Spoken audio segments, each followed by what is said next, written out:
Alhamdulillahi Rabbil Alamin Alladzi arsala rasulahu bil huda wa dinil haqq liyudhhirahu 'ala dini kulli wa kafa billahi shahida.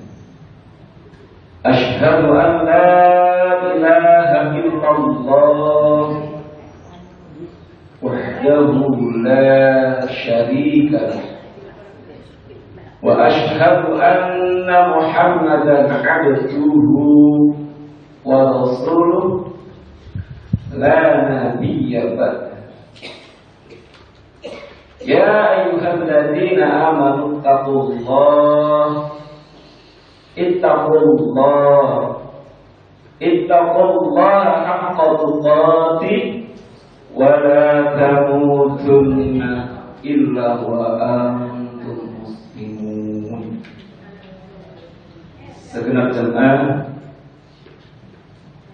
ibu-ibu Aisyah PRM Kalimantan Utara yang dimana Allah Subhanahu wa taala, kita bersyukur pada Allah Subhanahu wa taala di kesempatan sore ini Allah mentakdirkan kita berjumpa dalam rangka untuk menuntut ilmu. Mudah-mudahan ilmu yang kita kaji pada kesempatan kali ini sebagai sarana untuk menambah hasanah keilmuan kita dan tentunya dapat memperbaiki amal soleh yang kita jalani. Para pendengar yang dimuliakan Allah Subhanahu wa taala, setiap manusia di dalam menjalani kehidupan di dunia ini ingin senantiasa memperoleh sebuah kebahagiaan. Kebahagiaan yang dirasakan secara batiniahnya maupun secara fisiknya. Kedua kebahagiaan itu dicita-citakan oleh setiap insan. Tapi pada jalannya hidup ini kadang-kadang cita-cita yang diinginkan ternyata tidak semulus apa yang dijalani dalam kehidupan keseharian kita. Kita senantiasa berdoa kepada Allah Subhanahu wa taala. Rabbana atina fid dunya hasanah wa fil akhirati hasanah wa qina adzabannar. Doa ini mengandung manifestasi yang begitu luas cakupannya. Kita menginginkan kebahagiaan di dunia maupun kelak kita berjumpa kepada Allah Subhanahu wa taala. Untuk itu, agar dalam perjalanan kehidupan kita dapat mencapai sebuah jalan kebahagiaan, maka harus ada upaya-upaya yang dilakukan menuju jalan kebahagiaan tersebut. Yang pertama, upaya yang harus dilakukan oleh setiap manusia, ya, baik laki-laki maupun perempuan, yang perlu menjadi fondasi pertama kali menuju kebahagiaan itu ialah beriman kepada Allah dan beramal saleh.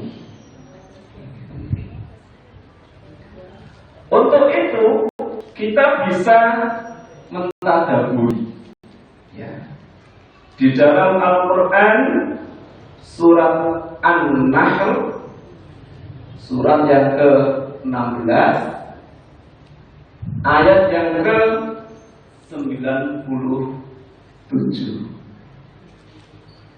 Monggo ada yang membantu membacakan dan menerjemahkan daripada ayat tersebut. Ayat berapa? Ayat ke-97 Surat An-Nahl, surat yang ke-16, ayatnya yang ke-97. Sampun ketemu Bunda? Oh, belum.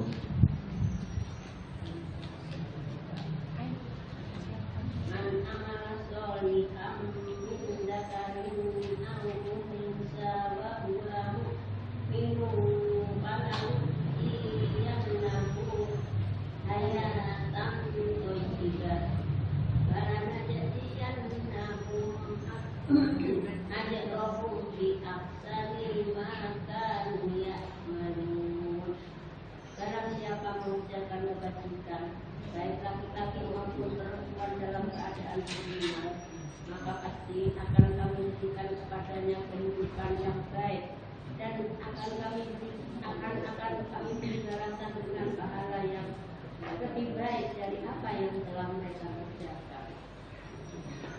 Dari ayat ini, para bunda yang dimuliakan Allah Subhanahu wa Ta'ala, kita dapat mengambil sebuah pembelajaran bahwa baik laki-laki maupun perempuan, ya, tatkala sudah menyatakan dirinya beriman kepada Allah, ya, terus dia melakukan amal sholih, berbagai macam bentuk amal sholih yang dilakukan, maka dia akan memperoleh sebuah kebahagiaan yang luar biasa. Kenapa?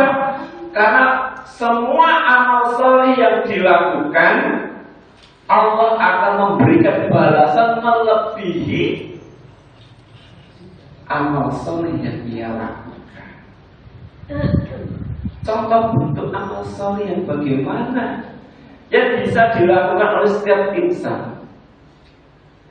Bagi yang kaya, bisa mendermakan hartanya.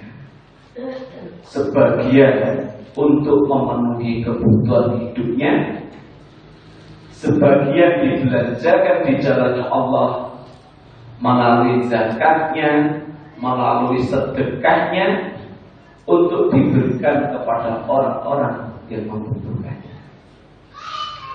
Tatkala ia beramal soleh dengan ilmu yang dimilikinya, misalnya dia mengajarkan ilmu seperti ketika di sekolah PAUD, di sekolah SD atau di TPA TPI, ia mengajarkan kepada anak-anak untuk bisa membaca huruf demi huruf sampai ia mampu merangkaikan huruf tersebut menjadi sebuah kalimat. Bahkan ia sampai bisa mampu membaca itu, bisa mampu membaca Al-Quran. Maka dari jalan situlah Allah akan melipat gandakan atas amal salih yang ia lakukan. Ia mampu berbakti kepada orang tuanya,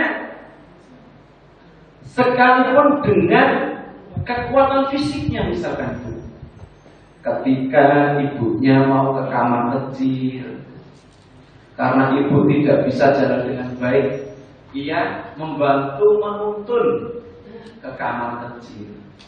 Ataukah mungkin diuji dengan keberadaan ibunya tidak bisa ke kamar kecil, sehingga ia harus kencing ya di atas dipan, ia mau BAB juga di atas dipan, mau makan juga disuapi di atas dipan. Apa yang harus dilakukan? Sebagai seorang anak, membakti dirinya sepenuhnya kepada orang tuanya dengan jalan membantu membersihkan kotorannya, baik najis ringan maupun besar, menyuapi makan. Itu juga jalan amal soleh yang dilakukan. Atau tatkala ia sedang berjalan dari rumah menuju masjid, tatkala berjalan kaki ada paku, ada kawat yang keberadaannya bisa menggembuskan, atau tatkala orang berjalan kaki bisa kakinya tertusuk oleh paku tersebut atau kawat atau duri tersebut, maka dengan jalan memindahkan duri atau paku tersebut kepada tempat yang lebih aman, maka itu juga merupakan jalan amal soleh. Termasuk perkataan yang tidak menyakitkan. Bisa jadi muridnya bikin kau kesel, dikandani dengan berbagai macam kata itu kok gak nyambung-nyambung, akhirnya muntah, lepas kontrol, mau marah, akhirnya juga itu bisa berdampak kepada anak didiknya. Nah, itu kalau tersampaikan, yaitu juga akan menjadi amal soleh, tidak menjadi amal soleh malah. Kenapa?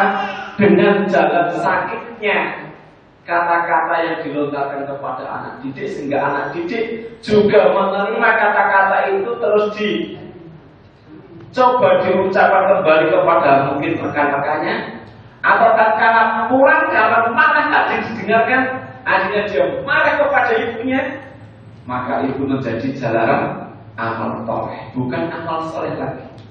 Makanya tatkala mengajarkan, mendidik kepada anak-anak, sebisa mungkin jangan sampai lepas kontrol. Memang macam-macam bu. Anaknya orang banyak, background pendidikan di keluarga masing-masing anak juga berbeda, percakapan yang dibentuk di masing keluarga juga berbeda. Maka tatkala menjadi satu tempat pendidikan, baik di TPA atau di lingkungan sekolah ataukah di TK, maka seorang guru, seorang pembelajar juga harus bisa mencari jalan alur cerita daripada masing-masing anak, sehingga ucapan-ucapan yang disampaikan kepada anak-anak itu dapat dengan mudah dipahami.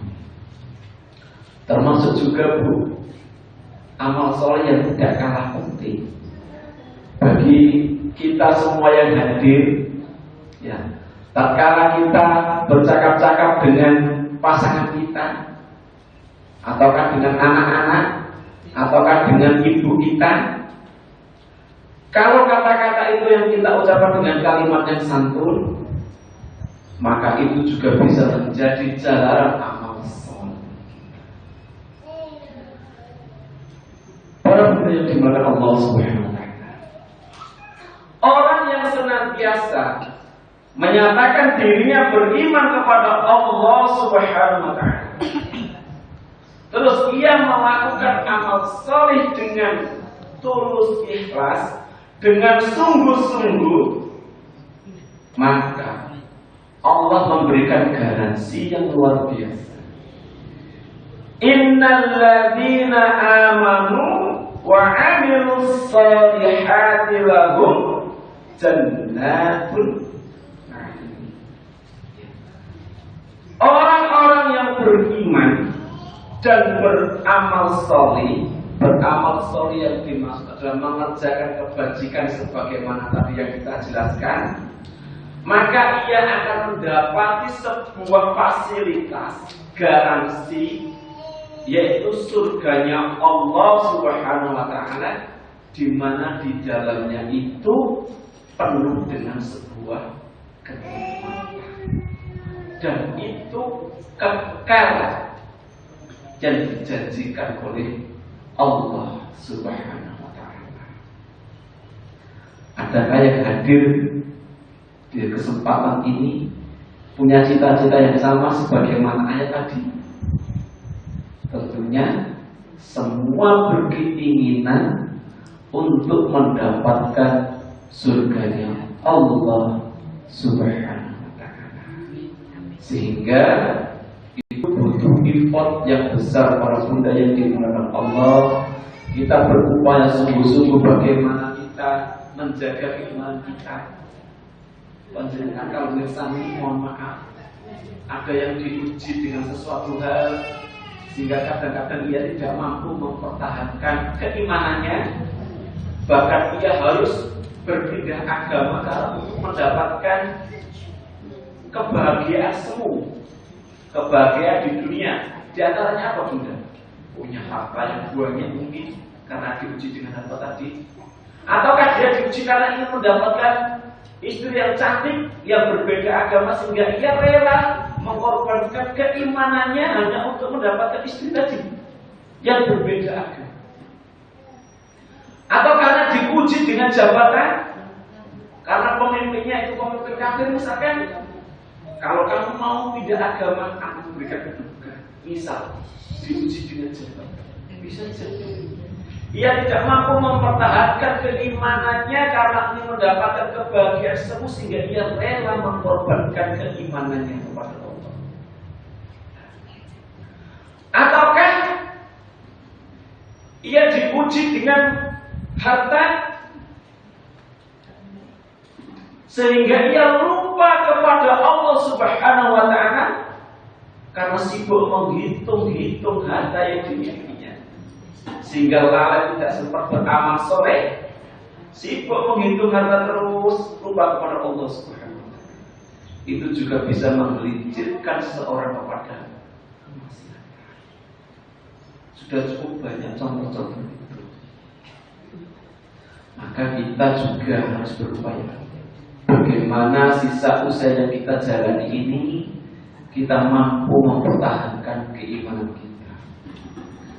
Allah akan memenuhi kebutuhan hidup kita, tetapi jangan sampai angan-angan yang melebihi daripada kemampuan kita itu bisa menggelincirkan kita. Misal kita ingin punya banyak harta, tetapi sebenarnya harta itu tidak kita butuhkan, sehingga dengan jalan yang melakukan misalkan korupsi, menyelewengkan harta, menyelewengkan jabatan, padahal dia tidak membutuhkan harta itu. Karena kebutuhan kebahagiaan semu itulah ia lupa kepada Allah Subhanahu wa Ta'ala. Sehingga apakah hanya orang-orang kaya yang bisa beramal soleh? Kalau kita melihat definisi tadi amal kebajikan seperti yang kita jelaskan tadi, tidak hanya orang kaya saja yang bisa melakukan amal soleh. Tidak hanya orang yang memiliki jabatan yang bisa beramal soleh. Tidak hanya orang yang memiliki istri cantik yang bisa beramal soleh. Tetapi kita bisa beramal soleh sebagaimana kemampuan yang kita miliki saat ini. Panjenengan mau beramal soleh, diukur sesuai dengan kemampuan kita masing-masing.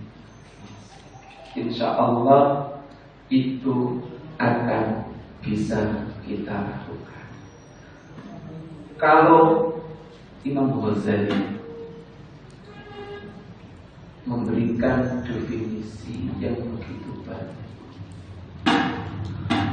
seseorang tatkala ingin beramal soleh maka harus didasari dengan apa Bunda? Ilmu. Jadi urutan yang ketiga adalah ilmu yang bermanfaat. Tatkala sudah beriman, beramal soleh, maka harus diiringi dengan ilmu saat ia akan beramal soleh. Bagaimana ia bisa beramal soleh tatkala ia tidak tahu bahasa yang digunakan untuk beramal soleh? Apakah kita hanya cukup mengeluarkan harta saja? Tidak. Orang muslim pun juga bisa mengeluarkan harta karena tidak didasari beriman kepada Allah, tidak didasari dengan ilmu yang memadai, maka bisa jadi amal-amal yang kita lakukan kalau tidak didasari dengan ilmu bisa zon. Tapi zon itu nisbi. Nisbi itu apa? Kosong, nol. Nah, kita sudah mengeluarkan banyak harta misalkan, tapi tidak diiringi dengan ilmu yang bagus. Misal, aku loh bersedekah 1 juta, dipublikasikan kemana-mana, lupa dengan ilmu bahwasannya sedekah harta itu juga bisa rusak tatkala apa? Niatnya tidak benar. Ya. Cacat niatnya tadi. Ya. Terus tidak didasari dengan keikhlasan tadi. Orang mengeluarkan harta tidak beriman kepada Allah. Hartanya dikeluarkan juga tidak ada nilai ketaatan kepada Allah. Lepas bermanfaat bagi orang, dia bermanfaat, tapi bagi dirinya belum tentu, karena dia tidak beriman kepada Allah. Lebih-lebih dia dasaran niat memberikan harta itu tidak ikhlas, tidak tulus ikhlas, tidak mengikuti bagaimana cerita teladan Nabi Muhammad ketika ia mengeluarkan hartanya dengan caranya bagaimana. Seakan lebih diri, ya. Bahkan dipamer-pamerkan, neka aku senyumbang, gak mungkin bisa. Neka aku sembangun masjid, gak terbangun. Nah, kalau sudah niatannya rusak, ya, maka amal solihnya yang dilakukan juga cacat, rusak. Ketika dipertanggungjawabkan di hadapan Allah Subhanahu wa Ta'ala, tidak mampu memberikan nilai pemberat di amal solih yang ia lakukan. Untuk itu para pemuda yang dimuliakan Allah Subhanahu wa Ta'ala, tatkala kita ingin beramal solih, maka kita dengan tahu ilmu yang dipelajarinya, dengan niat yang tulus, amal soleh itu insya Allah akan nyampe sebagaimana kita. Jadi syarat daripada diterimanya sebuah amal adalah satu, niatnya hanya semata-mata kepada Allah Subhanahu wa Ta'ala. Yang kedua, caranya mengikuti sebagaimana sunnah Rasulullah Muhammad sallallahu alaihi wasallam. Agar kita tahu bagaimana sunnah Rasulullah Muhammad sallallahu alaihi wasallam, yaitu dengan cara mempelajari ilmu. Bagaimana kehidupan Nabi, ya kita pelajari sirah Nabi Muhammad sallallahu alaihi wasallam. Bagaimana kita tahu isi Al-Quran? Kita membaca. Tadi kita menerjemahkan. Apakah cukup dengan membaca dan menerjemahkan? Kita pelajari tafsirnya. Di situ di tafsir dijelaskan, ada contoh-contoh penjabarannya. Sehingga dengan mempelajarinya, menerjemahkannya, mengambil intisarinya dengan tafsirnya, harapannya tatkala beramal salih yang dijalaninya, maka ia mampu melaksanakan amal soleh itu dengan sebaik-baiknya. Selanjutnya belajar di Allah. Yang ke berapa? 4. Yang keempat yang harus dilakukan, hendaklah kita berpikir kepada Allah Subhanahu wa Ta'ala.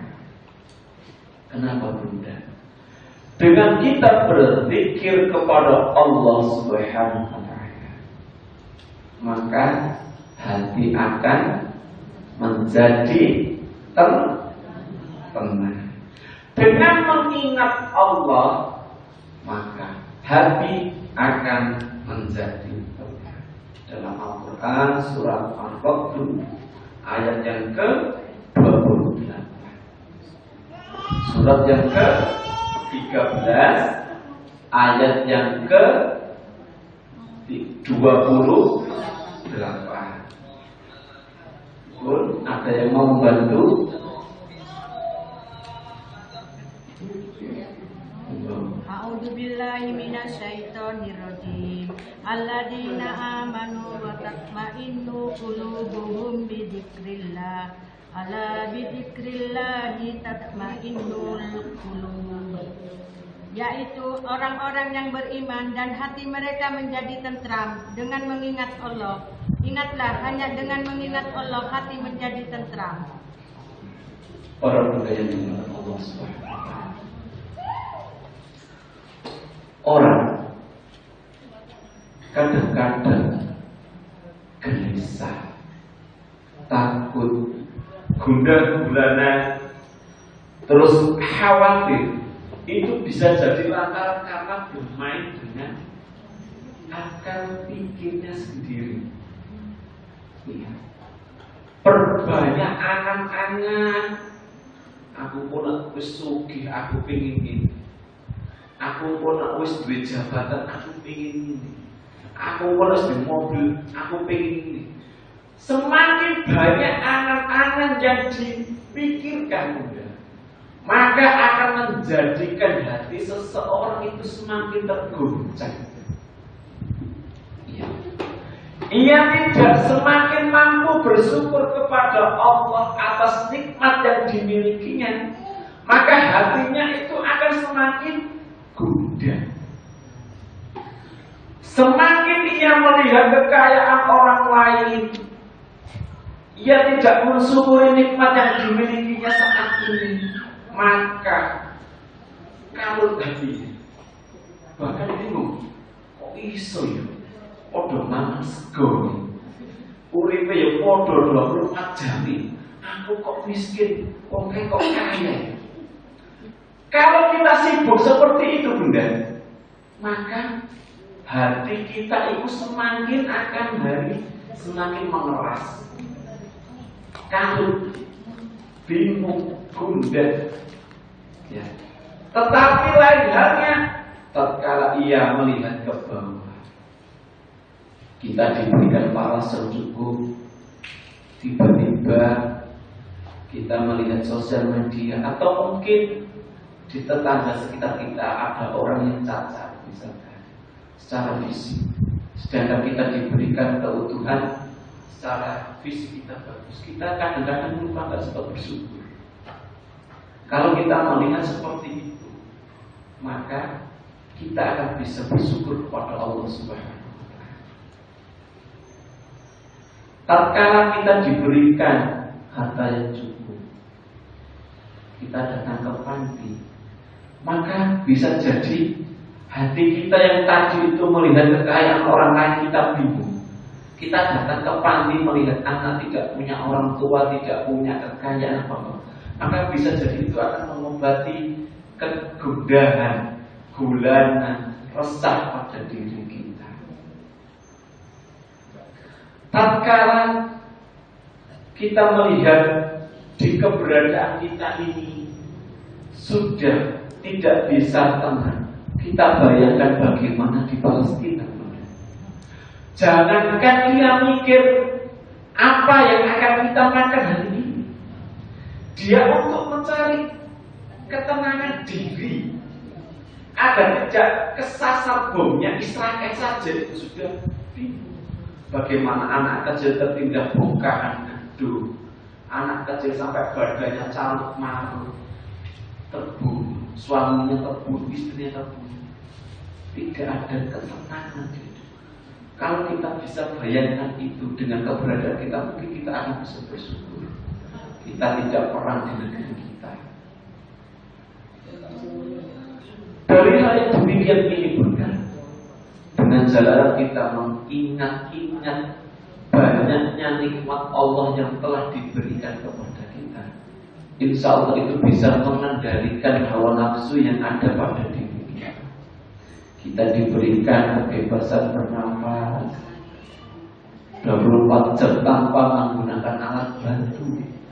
Jangan bayangkan satu tabung oksigen yang ukurannya kurang lebih 250 ml, sebotol aja itu harganya kalau dulu saya bekerja di apotek kira-kira ya 40 ribuan.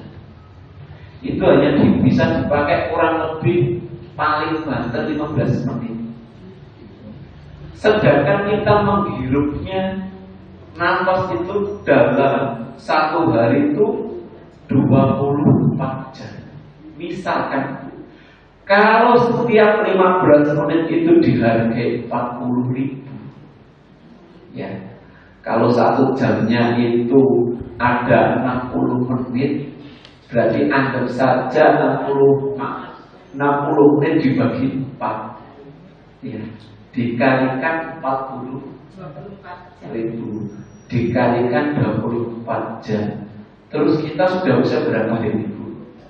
Kita ukur dengan usia kita masing-masing.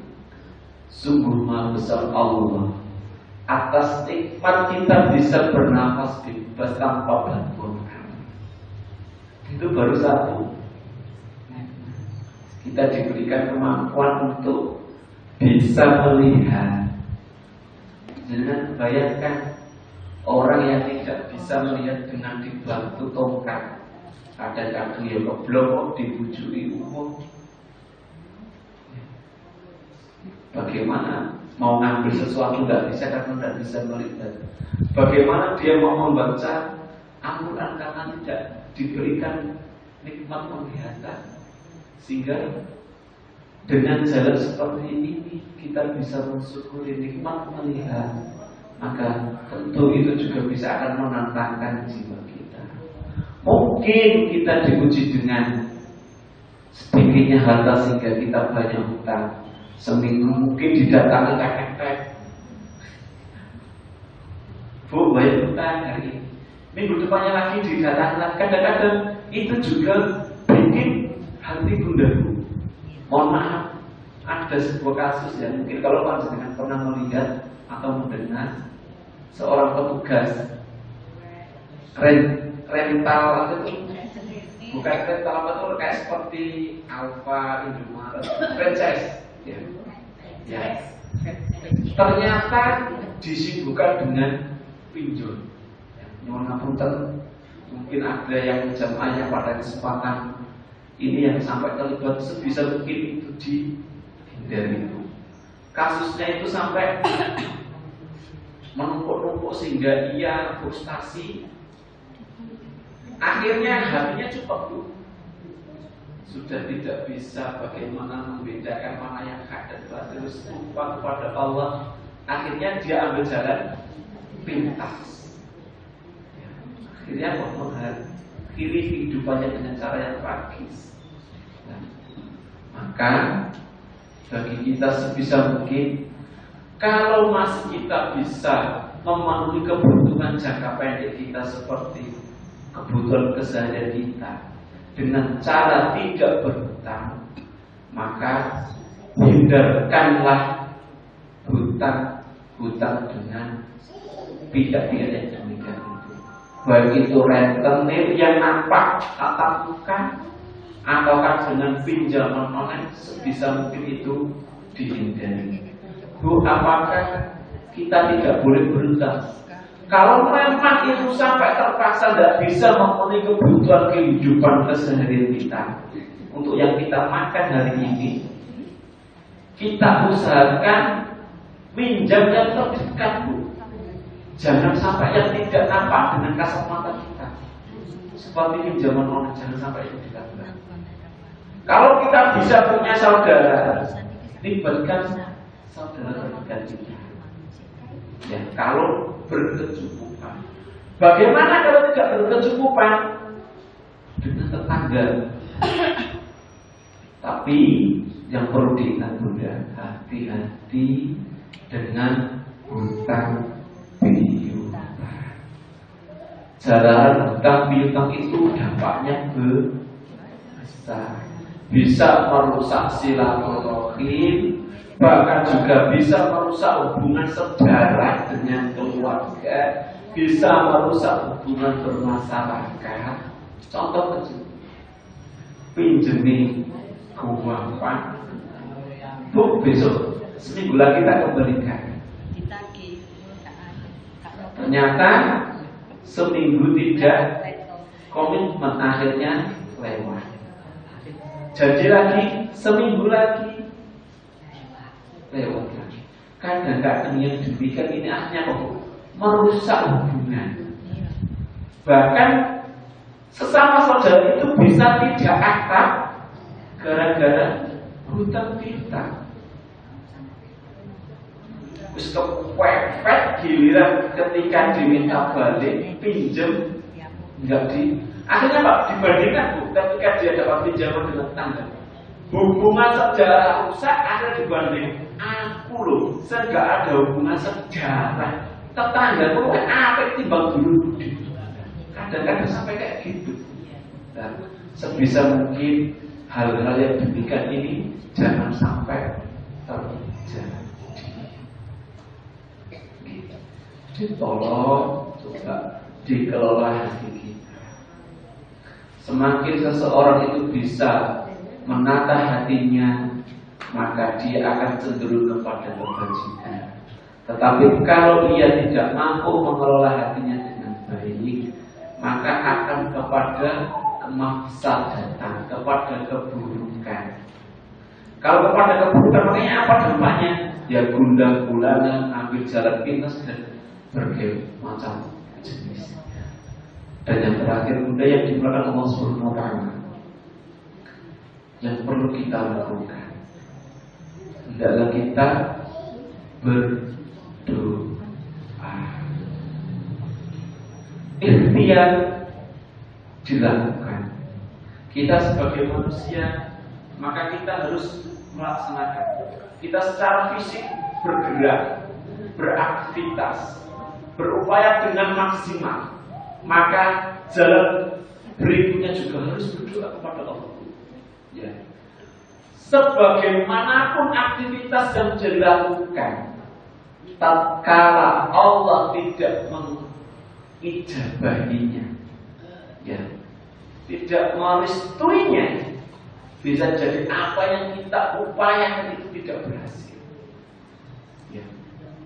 Kita nyungsang jungkir cari harta di tumpuk-tumpuk, tetapi kalau Allah tidak mentakdirkan harta itu untuk kita, maka harta itu juga tidak bisa kita kejar. Tapi beda halnya, tatkala kita sudah berikhtiar beraktivitas, dengan berdoa kita mohon kepada Allah, semoga aktivitas yang kita jalannya itu mendatangkan keberkahan, maka insya Allah dengan kunci doa itu Allah akan mengabulkan segala upaya yang kita lakukan. Makanya para muda yang dimuliakan Allah Subhanahu wa Ta'ala, sebisa mungkin ya, di sela-sela waktu kita bermunajat pada Allah melalui sholat-sholat yang kita lakukan, baik sholat-sholat sunnah, qobliyah, ba'diyah, sholat-sholat wajib 5 waktu yang kita kerjakan, ataukah di sela-sela sholat malam kita, di sela-sela sholat duha kita, maka kita sempatkan untuk berdoa kepada Allah Subhanahu wa Ta'ala. Doa apa yang perlu kita panjatkan? Ya sesuai dengan kebutuhan panjenengan. Kalau panjenengan ingin punya anak yang saleh, ya doakan. Semoga dengan doa-doa yang dipanjatkan, Rabbana hab lana min azwajina wa dhurriyyatina qurrata a'yun waj'alna lil muttaqina.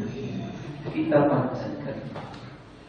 Kalau kita ingin diberikan kesehatan jasmani kita, Allahumma afini fi badani, Allahumma afini fi sam'i, Allahumma afini fi basari. Itu kita menjaga agar Allah senantiasa memberikan kepada kita. Terus kita ingin diberikan ketenangan hati. Bagaimana hati kita mampu kita kelola dengan baik. Rabbana la tuzigh qulubana ba'da idh hadaitana wa hab lana min ladunka rahmah innaka antal wahhab. Atau doa-doa yang lainnya, monggo panjenengan, Ustaz, saya tidak bisa dengan bahasa Arab. jenengan saged dengan bahasa-bahasa yang panjenengan biasa digunakan.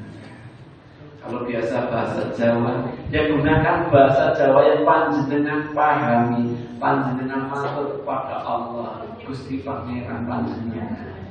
Ya Allah ya Gusti, kula nyuwun diparingi kesehatan jasmania rohania. Monggo ya Allah ya Gusti, mau diparingi anak yang saleh. Ya monggo panjenengan bisa doa-doa ini. Dimintai keberkahan umur, keberkahan rezeki dan berbagai macam doa yang panjenengan bacakan. Sebisa mungkin Bunda, ya doa-doa apa yang kita panjatkan ya? Doa-doa yang ada di dalam Al-Quran sebagaimana yang dicontohkan para nabi, mulai Nabi Ibrahim alaihissalam sampai Nabi Muhammad, itu kan ada kisah-kisah doa yang dipanjatkan tentang kedoliman kita. Pernahkah kita berbuat dolim? Itu pernah. Rabbana zalamna anfusana wa illam taghfir lana wa tarhamna lanakunanna minal khasirin. Itu yang kita panjatkan. Ada doa-doa. Terus kalau kita sudah banyak membacanya, maka harapannya dipelajari doanya, dipelajari artinya, dan tentunya harapannya bisa diterima. Itu para bunda yang dimakan Allah Subhanahu wa Ta'ala.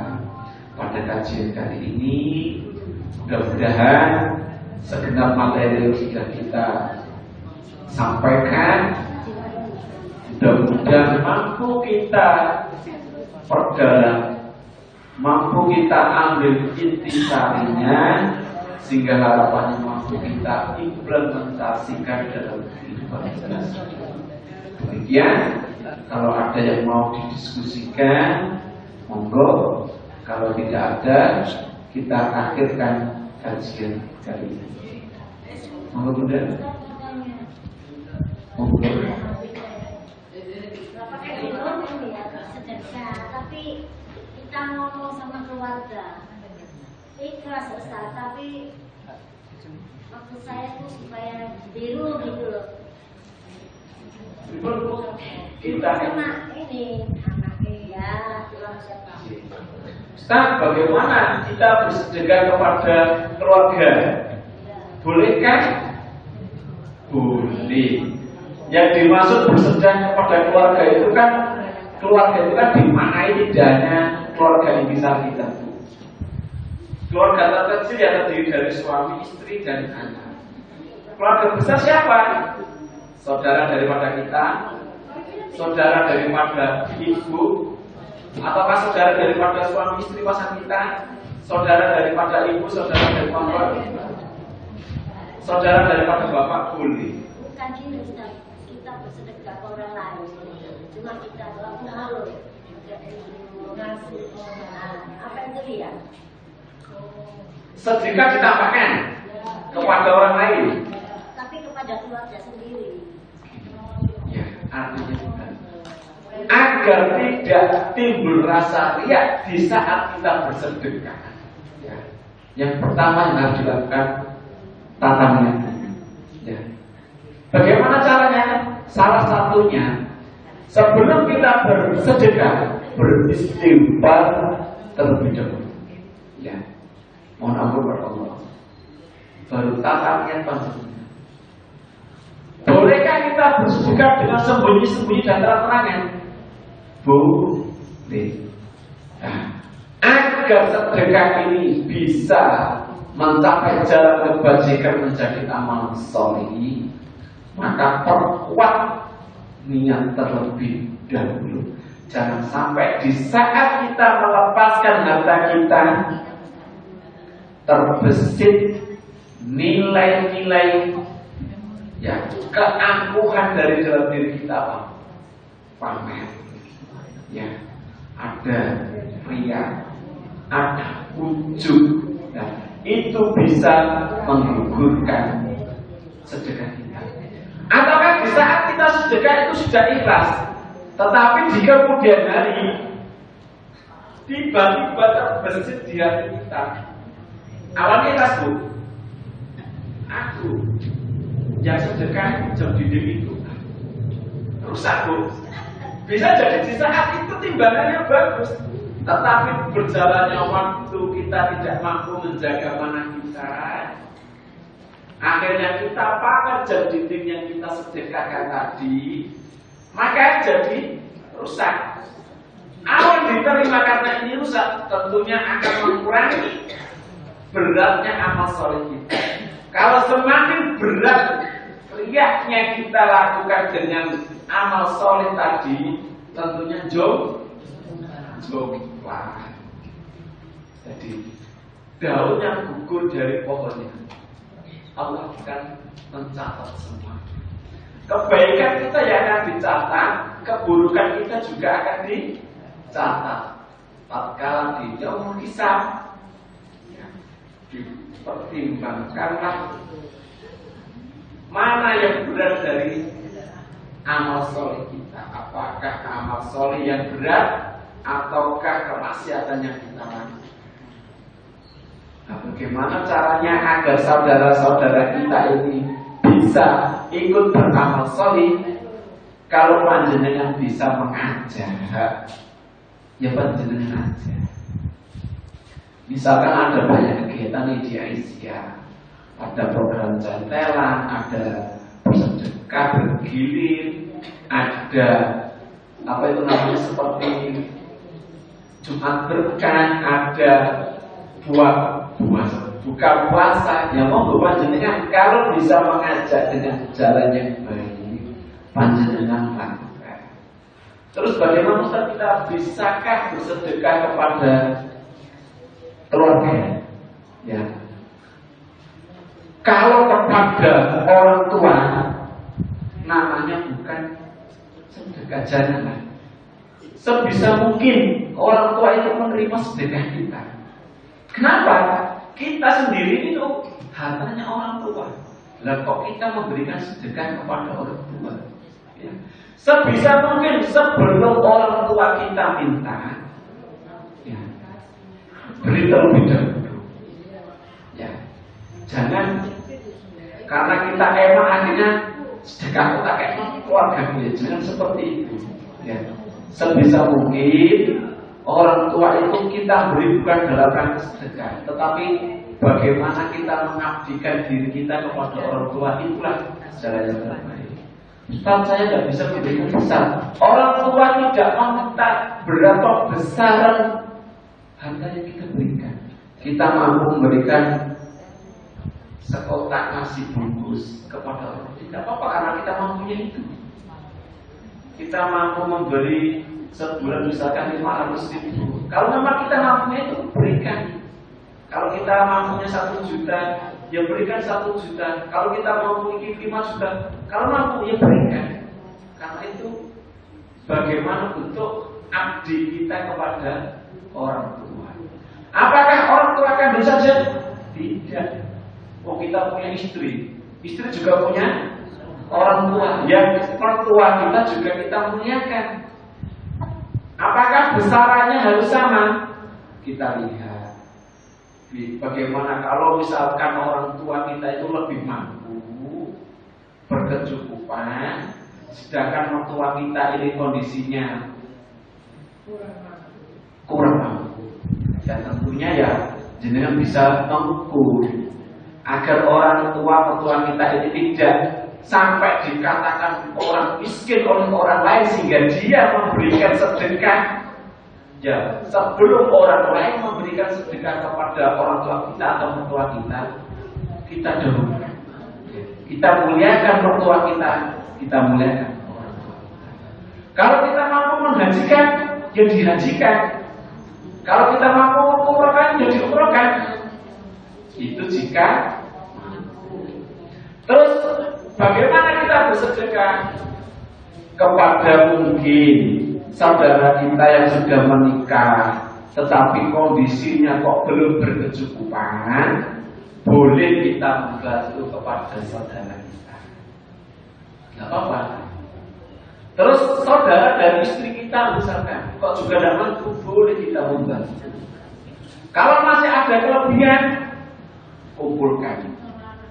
Di Aisyah itu ada MPKS, ada Panti Putri. Kalau di bapak-bapak di PCN juga ada Panti Putra. Kalau ada kelebihan, salurkan.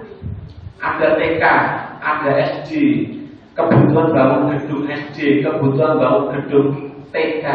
Kita bisa berderma di sini. Ya, makanya sebisa mungkin program-program yang dijalankan Aisyah itu bisa saling menguatkan. Makanya kita harap sebisa mungkin dengan adanya absensi yang tadi yang dibuat, ya, sebisa mungkin itu kita perhatikan jamaah di sekitar kita itu. Kalau yang di Perak Utara itu ada salah satu program bantuan bergilir. Misalkan si bulan hari ini dapat beras, bulan berikutnya dikasihkan kepada si bulan yang lainnya yang kira-kira membutuhkan, sehingga itu akan diputar. Tetapi kalau mampu, ya ditingkatkan. Misalkan kalau bulan ini cuma 1, kalau ada di dalam penghimpunan dari MPKS itu ada kelebihan, mungkin bisa ditambah menjadi 2. Harapannya apa? Dia tidak lepas dari pengajian yang kita lakukan. Khawatirnya gini, tadi saya sempat berdiskusi dengan guru, bisa jadi Bu, ya, karena kebutuhan ekonominya ngepres minim sehingga dia tidak bisa gabung di kajian kita. Karena apa? Dia harus buruh, buruh itu bekerja di tempatnya orang lain untuk memenuhi kebutuhan. Nah, kalau dengan jalan ada program tadi, harapannya tolong khusus hari Selasa diluangkan waktunya. Dengan cara apa? Ya kita memberikan apa? Bantuan tadi untuk khusus misalkan di hari Selasa sehingga dia bisa. Nah, itu salah satu program. Mudah-mudahan program-program itu bisa dikuatkan. Makanya sebelum panjenengan menyegakkan di lembaga-lembaga lain selain di Muhammadiyah Aisyah, maka kita lakukan di Muhammadiyah Aisyah. Kita perkuat di para bunda kita yang terhimpun dalam kajian Aisyah, kita kuatkan sehingga secara ekonomi kita kuat, secara kajiannya juga dapat tetap dilaksanakan secara berkelanjutan. Dan malam Bu, sudah jam 5, sebentar lagi juga waktu maghribnya maju. Khawatir nanti di perjalanan tidak nyampe rumah sudah di anak sehingga tertidur dulu, maka kita cukupkan ya. Demikian yang saya sampaikan, mudah-mudahan bermanfaat. Mbok pilih, mbok menawi, ada perkataan yang saya sampaikan itu kata-kata yang mungkin menyinggung perasaan panjenengan. Saya pribadi menghaturkan mohon maaf yang sebesar-besarnya. Assalamualaikum warahmatullahi wabarakatuh. Saya kembalikan.